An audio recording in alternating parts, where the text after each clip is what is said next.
High friends, আমি Shovan. Welcome to my YouTube channel. এখন আমি কর্মা কর্মা এই ওয়েব সিরিজটাকে নিয়ে কথা বলবো, যেটা 12 ডিসেম্বর 2025-এ হইচি ওটিটি প্ল্যাটফর্মে আসতে চলেছে। তো এটা আজকের ডেটে মানে 1 ডিসেম্বর 2025-এ চলে এসছে। আমি যদি ট্রেলার ডিউরেশনের কথা বলি, 2 মিনিট 3 সেকেন্ডের মতো ট্রেলার ডিউরেশন। এতটা সময়ও নয়, একটু কম। তো যাই হোক, written and directed by Pritam D Gupta, আমার যথেষ্ট প্রিয় ডিরেক্টর। আমার কিন্তু ওনার কাজ খুব ভাল লাগে।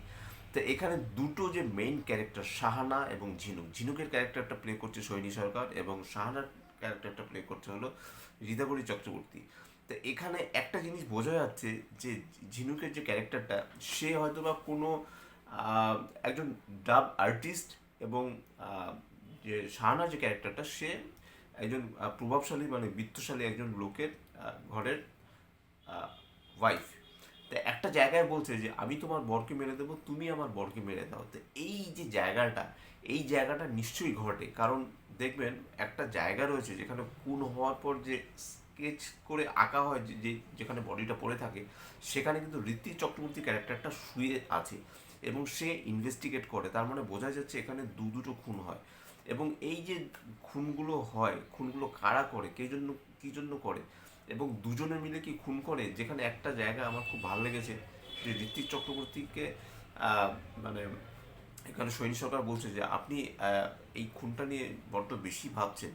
তা তখন ঋত্বিক রিপ্লাই করছে যে বাবাটাই তো আমার কাজ। তো সেই জায়গাটা কিন্তু ঋত্বিককে ফাটাফাটি লাগছে। এছাড়াও দুর্বার শর্মা রয়েছে। দুর্বার শর্মার কাজ কিন্তু আমার যথেষ্ট ভালো লাগে, যথেষ্ট ভালো। এছাড়া রয়েছে প্রতীক দত্ত রয়েছে, কল্পন মিত্র রয়েছে। সাতাফ ফিগারকে অনেকদিন পর আমরা দেখতে পাচ্ছি। সাতাফ ফিগারকে এখানে হয়তো আমরা ঋতাবরী চক্রবর্তীর হাজব্যান্ডের ভূমিকায় দেখতে পাবো। তো এখানে একটা জিনিস বোঝাই যাচ্ছে যে এই যে ঋতাবরী এবং সোহিনী, এদের যে যে ক্যারেক্টার, এদের বররা তাদের উপর প্রচণ্ড মানে আহ, কি বলবো, মানে তাদেরকে একদমই ভালোবাসে না, গায়ে হাত তোলে এবং প্রচণ্ড মারধর করে। এবং তারা একদমই স্যাটিসফাইড নয়, তাদের কিন্তু ম্যারিড লাইফ একদমই স্যাটিসফাইড নয়। তো এই জন্যই হয়তো বা তারা একটা প্ল্যান বার করে। তা এই সেটা কি জানতে হলে আমাদের আর জাস্ট কদিন ওয়েট করতে হবে। আমি এখানে যেই জিনিসগুলোর কথা একদম না বললেই নয়, ডিউপির কাজ কিন্তু করেছেন প্রসেনজিৎ চৌধুরী। প্রসেনজিৎ চৌধুরী কিন্তু যথেষ্ট ভালো ডিউপির কাজ করে। হইচইয়ের কিন্তু একটা একটা টিম রয়েছে, সেই টিমটাই কিন্তু মোটামুটি সবগুলো সিরিজেই দেখবেন ঘুরে ফিরে তাদের নামই কিন্তু বারবার আসে। কারণ তাদের কাজগুলো কিন্তু ভালো হয়, তারা ভালো কাজ করে। এবং একটা টিম ওয়ার্ক যদি বিভিন্ন সিরিজে যদি কাজ করে, তাহলে সেই কাজটা বেশ ভালো হয়। এখানেও সেই জিনিসটাই হচ্ছে। ডিউপির কাজ প্রসেনজিৎ চৌধুরী, এডিটের কাজ সংলাপ ভৌমিক, এর তো একদম কমন, এডিট যথেষ্ট ভালো। এখানে যেই জিনিসটা আমার সবচেয়ে ভালো লাগলো, বিজিএম ফর ট্রেলার, ট্রেলারের জন্য আলাদা বিজিএম ক্রিয়েট করেছে বব এস এন। এই ব্যাপারটা আমার একটু অন্যরকম লাগলো। এস এন হয়তো বা বব সেন হতে পারে, এখন তো অনেক নামের অনেক নামও আজকাল এডিট হচ্ছে, তাই এখানে এস এন ব্যবহার করা হয়েছে, এটা হয়তো বব সেন হবে। ট্রেলারটার ট্রেলারটা কিন্তু আমার দুর্দান্ত লেগেছে। এবং ট্রেলারের যে বিজিএমটা, এখানে অসাধারণ একটা বিজিএম কিন্তু ফার্স্ট থেকে লাস্ট অব্দি যায়। এবং যেভাবে ফার্স্টে যেভাবে শুরু হয় যে তুই আমাকে মারছিস, আমিও তোকে মারবো, যেভাবে ডাব আর্টিস্ট থেকে সরাসরি একটা খুনের একটা জায়গায় চলে যায়, সেই জায়গাটা দুর্দান্ত।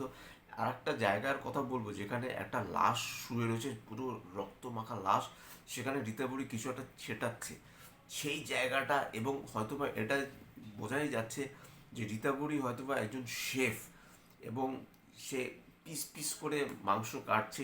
একটা জায়গা রয়েছে সেখানটা, আদৌ কি সে মানুষের মাংস কাটছে নাকি কোনো মানে অ্যানিমেলের মাংস কাটছে কি না, সেই জায়গাটা কিন্তু মানে সে পুনর্জন্মর কথা আমার মনে পড়ছে, যেখানে মানে আফরান নিশোর যে ক্যারেক্টারটা ছিল। তা যাই হোক, এখানে আফরান নিশোর যে ক্যারেক্টারটা ছিল পুনর্জন্ম, তার সাথে এখানে ক্রস ওভার হওয়ার কোনো চান্সেস হয়তো বা নেই। আমি জাস্ট মানে অ্যাজ এক্সাম্পল হিসেবে বললাম। কিন্তু কর্মা কর্মা কাজটা কিন্তু ভালো হবে না, কারণ অ্যাজ এ অ্যাক্ট্রেস হিসেবে শৈলী সরকার, ঋতাবরী চক্রবর্তী আমার বেশ পছন্দের। এবং শুধু তাই নয়, অনেকেরই পছন্দের, এবং তারা কিন্তু খুব ভালো কাজ করে থাকেন, তাদের কাজ কিন্তু যথেষ্ট ভালো হয়। এবং এখানে কিন্তু শুধু তাই নয়, তাদের পেছনে কিন্তু লেডি দেওয়া হয়েছে Ritwick Chakraborty. As a actor হিসেবে তার কথা কি বলবো, ঋত্বিকের কাজ যত মানে ঋত্বিককে নিয়ে যতই বলা হবে ততই হয়তো কম বলা হবে। ঋত্বিকের কাজ এখানে যথেষ্ট ভালো। তা আমার কিন্তু কর্মা কর্মার কিন্তু ট্রেলারটা কিন্তু দ্বীপ বলে গেছে। আমি জানি না ভিউজ এত কেন কম পড়েছে, প্রচুর ভিউজ কম। আরও প্রচুর ভিউজ আমরা এক্সপেক্ট করতেই পারি। এবং এরকম ব্রুটালিটি কাজ কিন্তু প্রচুর দর্শক দেখতে পছন্দ করছে। যদিও হইচইতে এরকম কাজ খুব কমই হয়, ড্রয়িং রুম ড্রামার কাজই বেশি হয়। সানা দত্তর যেই কাজগুলো সাধারণত বেশি প্রেফার করে থাকে, সানা দত্তর হাত দিয়ে যেসব কাজগুলো বেরোয় সেই ধরনের কুট কাচালি, মানে পারিবারিক দ্বন্দ্ব, অ্যাফেয়ার্স, এক্সটার্নাল অ্যাফেয়ার্স, যেটুকু আমরা ম্যারিটাল অ্যাফেয়ার্স যেগুলোকে আমরা বলে থাকি, সেই সব জিনিসপত্র লোকে দেখতে বেশি পছন্দ করে। তো যাই হোক, এখানে যে একটা ব্রুটালিটি আমরা দেখতেই পাচ্ছি এবং দুটো খুন যে হবে এটা এতটুকু আমরা ধরে নিতেই পারি। ট্রেলারে একটুখানি হলেও রিভিল করেছে, তো যাই হোক ট্রেলারটা আর একটু রিভিল কম করলে আমার বোধহয় ভালো হতো। টিজারটা আমার দেখা হয়নি, আমি জানি না টিজারটা বেরিয়েছে কিনা।